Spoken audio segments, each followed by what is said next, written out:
Augustine மாமா வேற யாருக்கும் சொல்லிருக்கலாம் இல்லையா? இல்ல நாதன், அகஸ்டின் மாமா சொல்லியிருந்தா கல்பனாக்கா, மங்களாக்கா, கருணாகரன் மாமா இவங்க கிட்ட தானே சொல்லியிருக்கணும். அவங்க எல்லாருமே நம்பிக்கையானவங்க. அவங்க யாரும் வெளியில சொல்றதுக்கு வாய்ப்பே இல்ல. இவங்கள தவிர்த்துன்னு பார்த்தா ஆர்த்தி அண்ணி, கேஷ்.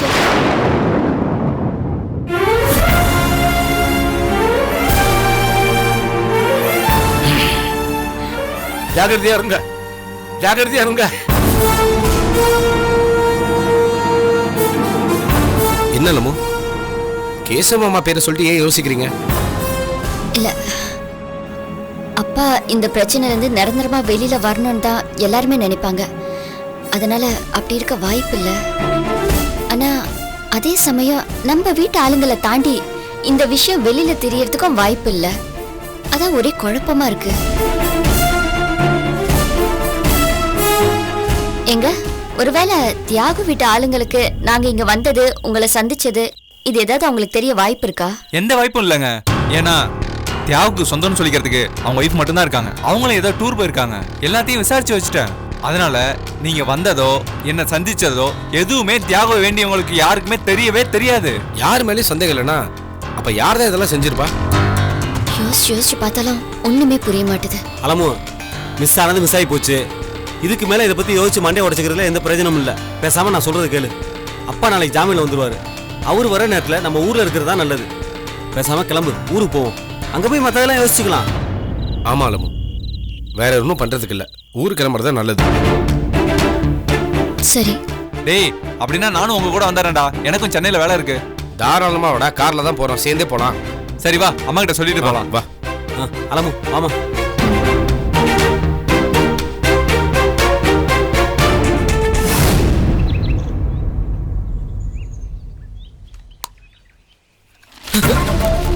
சித்து, மாமா அத பேப்பர் படிச்சிட்டு இருக்காருல, இப்படியே புடுங்கவ. இருஷயா, ஒரு முக்கியமான விஷயம் பார்க்கணும். அப்பா, இத பாருங்க. நம்ம கம்பெனில கார் மேல நடத்துறோம்ல, அதுக்கான விளம்பரம்.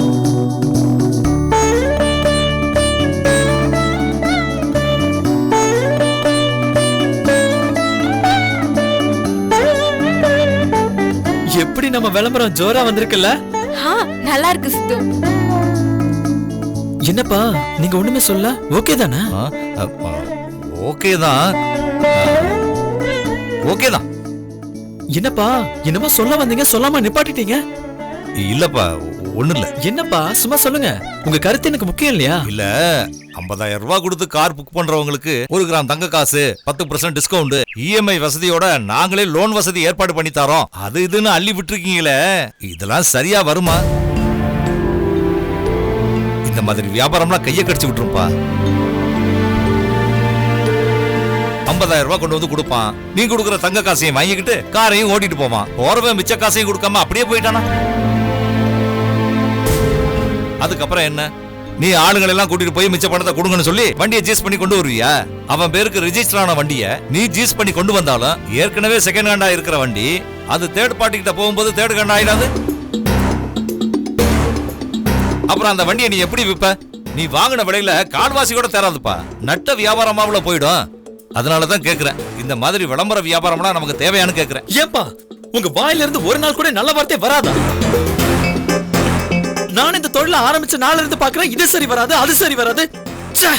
எல்லாம் சரியா தான்ப்பா வருது. உங்களுக்கு தான் மனசுல இருந்து ஒரே கெட்ட எண்ணமா வருது. கெட்ட எண்ணமா? டேய், என்னடா சொல்ற? மகனை பத்தி எந்த அப்பனுக்காச்சும் கெட்ட எண்ணம் வருமாடா? நீ கெட்டு போயிடக்கூடாதுன்னு நல்ல எண்ணத்துல தான்டா நான் இதை சொல்றேன். பேசாதீங்கப்பா. ஒரு புது முயற்சி பண்ணா அதுக்கு ஒரு வாழ்த்து சொன்னோம்னு கிடையாது. எப்ப பாரு உனக்கு தெரியாது, தப்பாயிரும், உருப்படாதுன்னு இப்படியே சொல்றது ஏன் தப்புதான். உங்ககிட்ட போய் யோசனை கேட்ட பாருங்க. ஆட்டோ ஓட்டி பொழைக்கிற ஆள்கிட்ட கார் விக்கிற விஷயத்தை பத்தி கேட்டா இப்படிதான் சொல்லுவீங்க, வேற எப்படி சொல்லுவீங்க? இதுக்கு தாண்டா நான் இதையும் சொல்லாம மென்னு முழுங்கினேன். உங்க கருத்து எனக்கு முக்கியம், சொல்லுங்க சொல்லுங்கன்னு நீ தாண்டா என்ன தூண்டுன. ஆட்டோக்காரனுக்கு காரை பத்தி கருத்து சொல்ற தகுதி எல்லாம் கிடையாதுன்னு என்ன தூண்டுறதுக்கு முன்னாடி உனக்கு தெரியலையா? தெரியல.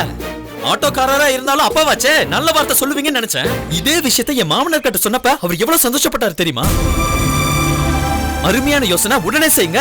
அப்படி இப்படின்னு எவ்வளவு ஊக்கப்படுத்தி பேசினார் தெரியுமா? நீங்க மட்டும் ஏன்பா இப்படி நெகட்டிவாவே பேசிட்டு இருக்கீங்க? சித்து, பாசிட்டிவா பேசுறதெல்லாம் நல்லதா இருக்கணும்னு அவசியம் இல்ல, நெகட்டிவா பேசுறதெல்லாம் கெட்டதா இருக்கணும்னு அவசியம் இல்ல. ஏய், நீ என்ன இவருக்கு ஜல்ரா போட்டுட்டு இருக்க? இங்க பாரு, யாராவது கேள்வி கேட்டாங்கன்னா அதுக்கு பதில் சொல்றதுக்கு பழகு. அத விட்டுட்டு எனக்கு கேள்வி கேட்கறதுக்கு நீங்க யாருன்னு பதில் கேள்வி கேட்காத. இப்படி நடந்துட்டா என்ன செய்யறதுன்னு மாமா கேட்டா ஆமா என்ன செய்யறதுன்னு யோசி. அத விட்டுட்டு சும்மா குதிக்காத. மாமா, இவன் பேசினதெல்லாம் மனசுல வச்சுக்காதீங்க. இல்லம்மா, தப்பு என் மேலதான். மகன் கேட்கிறானே, சொல்றது நம்ம கடமையாச்சுன்னு சொன்னேன். தப்புன்னு தெரிஞ்சுக்கிட்டேன். இனிமே எந்த கருத்தை கேட்டாலும் நான் சொல்ல மாட்டேம்மா.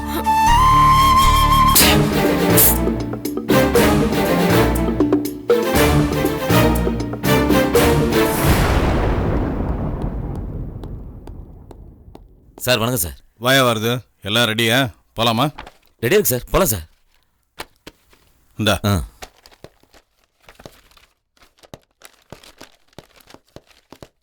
கேஷவ், கொஞ்சம் நில்ல. என்ன? மாமா இன்னைக்கு ஜாமீன்ல வெளியே வராரு. கேள்விப்பட்டேன். நம்ம வீட்டு மாப்பிள்ளை சிங்கம் அகஸ்டின் ஜாமீன்ல எடுக்கிறாராமே. ஜாமீன் யார் எடுத்தா என்ன, மாமா இன்னைக்கு வெளியில வராரு, அதானே முக்கியம்.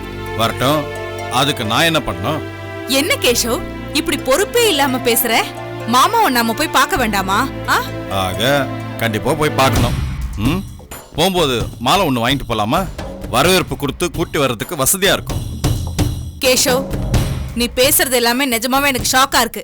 அப்ப மாமா வெளியே வர்றது உனக்கு பிடிக்கவே இல்லையா? அப்படின்னு நான் சொன்னா?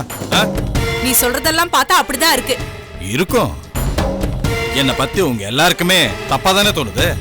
எனக்கு மட்டும் என்ன, எங்க அப்பா வெளில வர்றது சந்தோஷம் இல்லாமலாம் இருக்கு.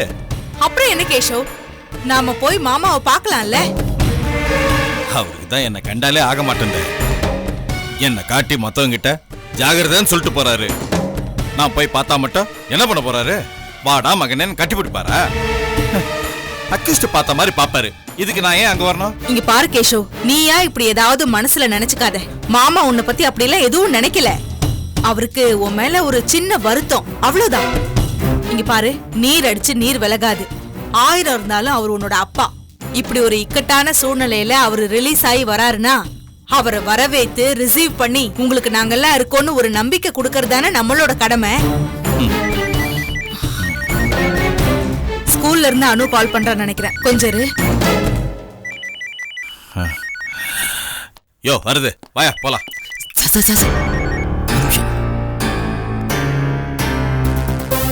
எனக்கு என்னமோ மேடம் சொன்ன மாதிரி நம்ம ஜெயிலுக்கு போறதா பெட்டர்னு தோணுது. யோ என்னையா சொல்ற? நாம ஜெயிலுக்கு போறதா? ஐயோ, நான் அந்த அர்த்தத்துல சொல்லல சார். ஜெயில இருந்து ரிலீஸ் ஆகி வர்ற உங்க அப்பா வரவேற்கிறதுக்கு நம்ம ஜெயில் வாசலுக்கு போறதுதான் பெட்டர்னு எனக்கு தோணுது. முண்டம், அப்படி தெளிவா சொல்லியா? ஒரு நிமிஷத்துல நான் பயந்துட்டேன். சரி, இப்ப எதுக்கு வரவேற்க போகணுங்கிற? அதுல ஒரு நன்மை இருக்கு சார். என்ன நன்மை? நாம போகலன்னு வைங்க, அந்த கிராமத்து குரூப் வந்து அவரை கிராமத்துக்கு கூட்டி போயிருவாங்க. அப்புறம் என்ன ஆகும்? சொத்தை பிரிச்சு கொடுக்குறியா இல்லையான்னு அவரை அங்கேயே வச்சு பிச்சு தின்னு சொத்தை பிரிச்சு எழுதி வாங்கிடுவாங்க சார். அப்படி விடக்கூடாது சார், அது உங்களுக்கு நல்லதில்லை. யோ வருது, கரெக்டியா? நான் எப்போவுமே கரெக்டானவன் மட்டும்தான் சார் சொல்லிக்கிட்டு இருக்கேன். இப்ப நாம என்ன பண்ணணும்னா, ஜெயில் வாசலுக்கு போய் உங்க அப்பாவை பார்த்து அப்படியே உருகி வலிஞ்சு அவரை நம்ம வீட்டுக்கு இங்க கூட்டி வந்துடணும். கூட்டிட்டு வந்து உங்க அப்பாவை யாருமே பார்க்க முடியாத மாதிரி நம்ம வீட்டுல அவரை சிறை வச்ச மாதிரி வச்சிடணும். அப்படி நம்ம பண்ணணும்னு வைங்களே, அவனுங்க எப்படி உங்க அப்பாட சொத்தை பிரிச்சு கொடுன்னு கேட்பாங்க. யோ வருது, இது கூட நல்லதாயா இருக்கு. இப்படியே பண்ணிடலாயா? ஆர்த்தி வர. கேஷவ், ஆர்த்தி, நீ சொன்ன விஷயத்த நான் யோசிச்சு பார்த்தேன். என்னதான் எங்க அப்பாவுக்கு என் மேல வருத்தம் இருந்தாலும் நான் அவரை ஒதுக்குறது சரியில்லை தான். ஒரு அப்பாவா அவர் என்கிட்ட எப்படி நடந்துட்டாலும் சரி, ஒரு மகனா அவர்கிட்ட சரியா நடந்துக்க வேண்டிய கடமை எனக்கு இருக்கு. நீ சொன்னது நான் ஏத்துக்கிறேன். நாம போய் எங்க அப்பாவை பார்க்கலாம். ரொம்ப சந்தோஷம். Thank you so much. சரி சரி, வா கிளம்பலாம். வருது, நீயும் வாயா. ஓகே சார், வாங்க.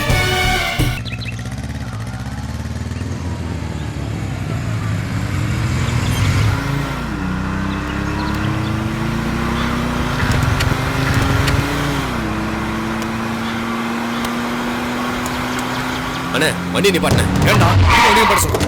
காரணமா தான். டேய் டேய் டேய் என்னடா? ஏய் இங்க பாரு யார் நிக்கிறான்னு. டேய் டேய் தாசு வேணடா வாடா இங்க. டேய் சொல்லுடா. டேய் என்னடா முழிக்கிற? உன்னை மறந்துட்டேன்னு நினைச்சிட்டு இருக்கியா நீ? தாசு விடுங்க சித்தப்பா. டேய் சட்டல இந்த கையறா. இங்க பாருடா பணக்கார வீட்டு கண்ணுக்குட்டி துள்ளுது. டேய் கையறா. விட முடியாதுடா. என்னடா பண்ணுவ? கையறா. டேய் டேய் டேய் வேணடா. டேய் சும்மா விட மாட்டேடா. கேசு பையன் மாதிரி இருக்கு. கேசு பையன் ரோஹிதா. டேய் உள்ள பூந்துட வேண்டியதான்.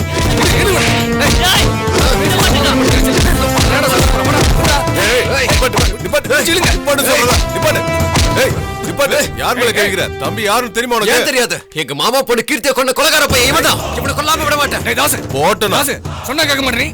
அன்னைக்கே பஞ்சாயத்து வச்சு பிரச்சனை வேணாம்னு பேசியாச்சுல்ல. ஆமா நீங்களும் உங்க பஞ்சாயத்தும். இவனை கொல்லாம விட மாட்டேன். டேய் ஒண்ணு சொல்ல கேட்காம வச்சுக்கிறேன்டா. தம்பி இங்க பாருப்பா, ஏதோ இள வயசு பையன் ஆத்திரத்துல கை நீட்டிட்டான். தப்பா நினைச்சுக்காதீங்க தம்பி. நான் எந்த வம்புக்கு வரலங்க. அவன் தான் தேவலாம வந்து என் மேல கை வச்சான். தம்பி அதை நான் ஒத்துக்கிறேன் தம்பி. தப்பு அவன் மேலதான். அவனை நான் அடக்கி வைக்கிறேன். உங்க அப்பா கிட்ட இதை சொல்லி பிரச்சனையை பெருசு பண்ணாம அப்படியே மறந்துருங்க. நான் வரேன் தம்பி. என்ன தம்பி பெரிய இடத்து புள்ள நீங்க? இப்படி ரோட்ல நின்று அடிதடி பண்ற அளவுக்கு என்ன பிரச்சனை உங்களுக்கு? என் வைஃப் கீர்த்திய என் கல்யாண தண்ணிக்கே வச்சு யாரோ கொன்னுட்டாங்க. இவனுங்க எல்லாரும் கீர்த்தியோட சொந்தக்காரனுங்க. அவன் சாவுக்கு நான் தான் காரணம்னு நினைச்சு என்ன கொல்லணும்னு அலையறானுங்க. கீர்த்தியை கொண்டது யாருன்னு இன்னும் தெரியலையா தம்பி? இல்ல சார், கொலை நடந்த புதுசுல போலீஸ் தீவிரமா தான் இருந்தாங்க. கொலைகாரனை பத்தி சின்ன சின்னதா 1-2 க்ளூ கூட கிடைச்சது. அதே வேகத்துல தேடி இருந்தா இந்நேரம் கொலைகாரனை கூட கண்டுபிடிச்சிருக்கலாம். என்னன்னே தெரியல. அதுக்கப்புறம் இந்த கேஸ் அப்படியே கிடப்புல போட்டாங்க. இவனுங்க என்னடானா நான் தான் நினைச்சிட்டு என்ன எப்ப பார்த்தாலும் தொந்தரவு பண்ணிட்டு இருக்கானுங்க. நாம வேணும்னா போலீஸ்ல பேசி பார்க்கலாமா? ஏன் சொல்றேன்னா என்னோட சொந்தக்காரர் கூட கமிஷனர் ஆபீஸ்ல கிளரிக்கல் போஸ்ட்ல இருக்காரு. எல்லா ஆபீசர்ஸும் நல்ல பழக்கம். அவரை வச்சு ஏதாவது மூவ் பண்ணலாம். கீர்த்தி குலகேச ஸ்பீட் பண்ண சொல்லலாம். இவங்க உங்களை தொந்தரவு பண்ணாம இவங்களையும் கவனிக்க சொல்லலாம். என்ன சொல்றீங்க? பேசிடலாமா? பேசலாம் சார். கீர்த்தியை கொன்னது யாரும் தெரிஞ்சுக்கிறதுல இவனுங்களை விட எனக்கு தான் சார் அக்கறை ஜாஸ்தி. ப்ளீஸ் சார், இந்த விஷயத்துல எனக்கு கொஞ்சம் ஹெல்ப் பண்ணுங்க சார். கண்டிப்பா ஹெல்ப் பண்ற தம்பி. ஆனா அதுக்கு முன்னாடி உங்க அப்பா கிட்ட ஒரு வார்த்தை கேட்டுப்போம். ஏன்னா என்ன கேட்காம ஏன் இப்படி பண்ணீங்கன்னு நாளைக்கு ஒரு வார்த்தை என்ன கேட்டுற கூடாது. இல்ல சார், எங்க அப்பா எந்த தடையும் சொல்ல மாட்டாரு. சரின்னு தான் சொல்லுவாரு. நீங்க வேணா இப்ப வீட்டுக்கு வாங்க, அப்பா கிட்ட பேசிக்கலாம். இல்ல தம்பி, நான் இப்ப அவசர வேலையா வெளியே போயிட்டு இருக்கேன். நான் அப்புறமா வீட்டுக்கு வந்து அப்பாட்ட பேசிக்கிறேன்னா? சரி நான் கிளம்புறேன்.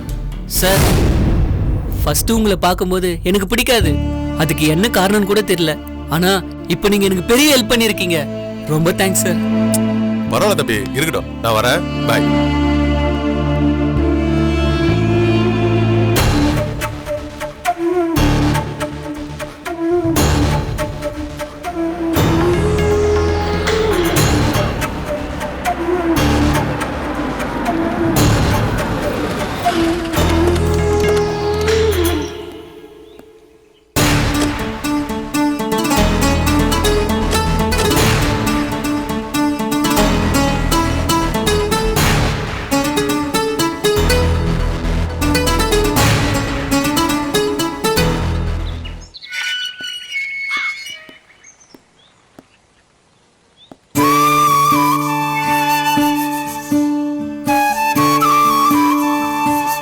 மாமா அப்பா வாங்கப்பா.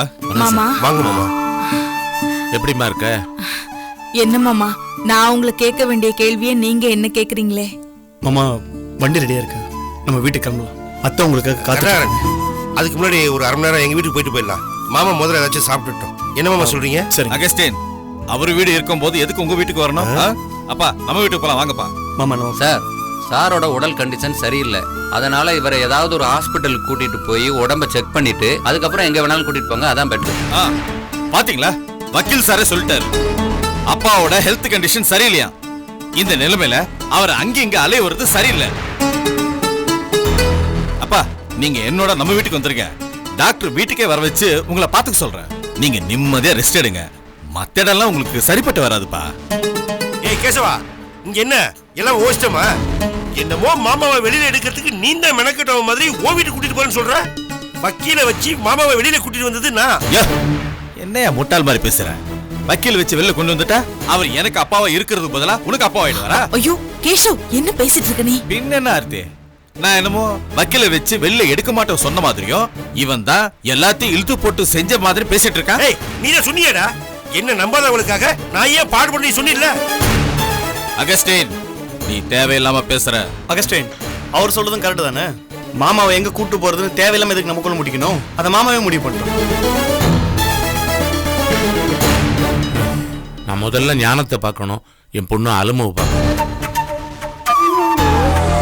மாப்பிள்ள, முதல்ல பூவரசநல்லூர் கிளம்பலாம். போற வேளை யாராவது டாக்டர்கிட்ட காட்டிக்கலாம். சரிங்க, கிளம்பு. அப்புறம் மாப்பிள்ள, தப்பா எடுத்துக்காதீங்க, நான் அப்புறமா உங்க வீட்டுக்கு வரேன். சரிங்க மாமா, உங்க இஷ்டம் தான். ஆர்த்தி, சாரிம்மா, இப்பதான் ஜெயில இருந்து வந்திருக்கேன். மறுபடியும் வேண்டாம், நான் வரேன். போலாம் மாப்பிள்ள.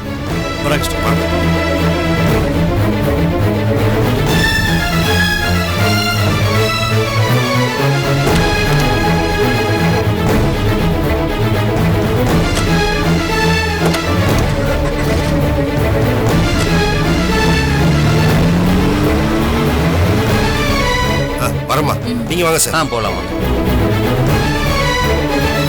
போதுமா போதுமா, என்னமோ பெருசா பேசுன. நீர் அடிச்சு நீர் வெளுங்கம்மா. 1000 தான் இருந்தாலும் அப்பா உன் அண்ணியே. இப்ப என்ன ஆச்சு? பெத்த மகனை விட 2வது குடும்பம் மாப்பிள்ள தான் பெருசா போயிட்டாரு. என்னமோ வில்லனை பாக்குற மாதிரி பாத்துட்டு போறாரு. நான் அப்படி என்ன துரோகம் பண்ணிட்டேன்? என்ன துரோகம் பண்ணிட்டேன்? என்கிட்ட அவ்வளவு பேசுனல, அவ்வளவு உபதேசம் பண்ணல, அவர்கிட்ட பேச வேண்டியது கேஷவ், அவர் போதும், ஒன்னும் பேசாத. எனக்கு அப்படியே நெஞ்செல்லாம் கொதிச்சு போயிருக்கு. ஏதாவது பேசுன அப்புறம் நான் உன்கிட்ட பொங்கிட வேண்டியதா இருக்கும். நீ கிளம்பு. அப்ப நீ? நான் அப்புறமா வரேன். ஏதாச்சும் ஆட்டோ புடிச்சிட்டு போ. சரி.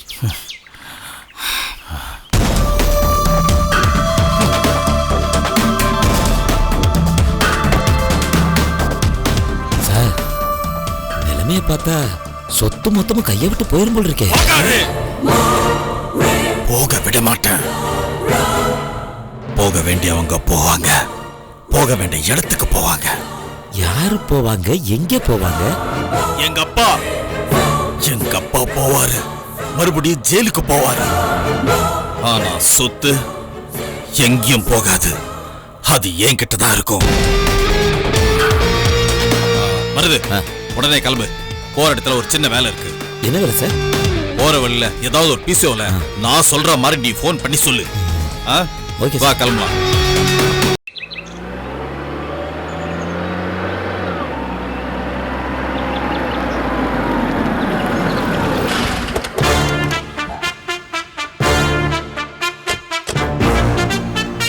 வருது சார், நான் சொன்னது ஞாபகம் வச்சுக்கோ. நான் சொன்ன மாதிரி கரெக்டா பேசு. வாங்க சார், ஒரு போன் பண்ணிக்கிறேன்.